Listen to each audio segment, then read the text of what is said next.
নমস্কার, শুভদীপ প্রহর। এখানে উপস্থিত সকল সুধীজন, সাহিত্য অনুরাগী ও জ্ঞান পিপাসু শ্রোতা মণ্ডলী, আপনাদের সকলকে জানাই আমার আন্তরিক ও সশ্রদ্ধ অভিবাদন।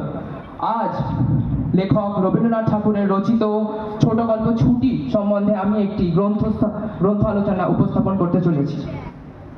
ছুটি গল্পটি মূলত একটি মনস্তাত্ত্বিক বাস্তববাদী ও রসাত্মক রচনা। ছুটি গল্পে তারা লেখক দেখিয়েছেন যে যখন পল্লী বাংলার বুকে গড়ে ওঠা একটি বালককে চার দেয়ালের মাঝে বন্দি করা হয়, তাকে যখন যান্ত্রিকতার মাঝে এনে পিষে ফেলা হয়, তখন তার শারীরিক ও মানসিক অবস্থা কোন স্তরে গিয়ে পৌঁছায়। তিনি দেখিয়েছেন যে আসল শিক্ষা সবসময় খাঁচা বন্ধ করে দেয়া চলে না, আসল শিক্ষা প্রকৃতির মাঝে পাওয়া যায়।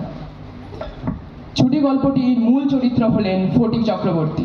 বালক সর্দার এক প্রাণবন্ত বালক, নদীর ধারে মারামারি, বন্ধুদের সাথে খেলা, এবং সে গ্রামে নিজের বিধবা মাতা ও কনিষ্ঠ ভাইয়ের সাথে বসবাস করত।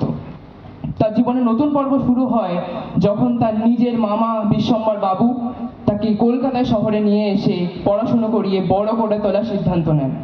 কিন্তু শহরে এসে সে শহরই পড়াশোনার সাথে ঠিক খাপ খাওয়াতে পারে না। সে একা পড়ে যায়। ব্যথা, বেদনা, দুঃখ, কষ্টে তার মানসিক ও শারীরিক অবস্থা দিনে দিনে অধঃপতনের পথে চলে যায়। সে শেষ হতে থাকে।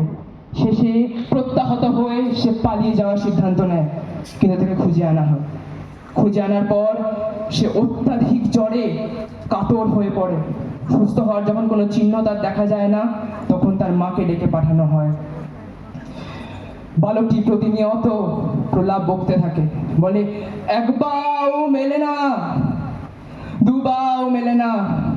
বোঝা যায় যে সে এক গভীরে তলিয়ে যাচ্ছে। ছুটি গল্পের সাথে লেখকের এক গভীর শিক্ষা দর্শন আছে। লেখক দেখাতে চেয়েছেন যে খাঁচাবন্ধ শিক্ষাই সর্বোচ্চ নয়, বরঞ্চ প্রাকৃতিক শিক্ষা আরো অনেক বেশি জরুরি। ধন্যবাদ।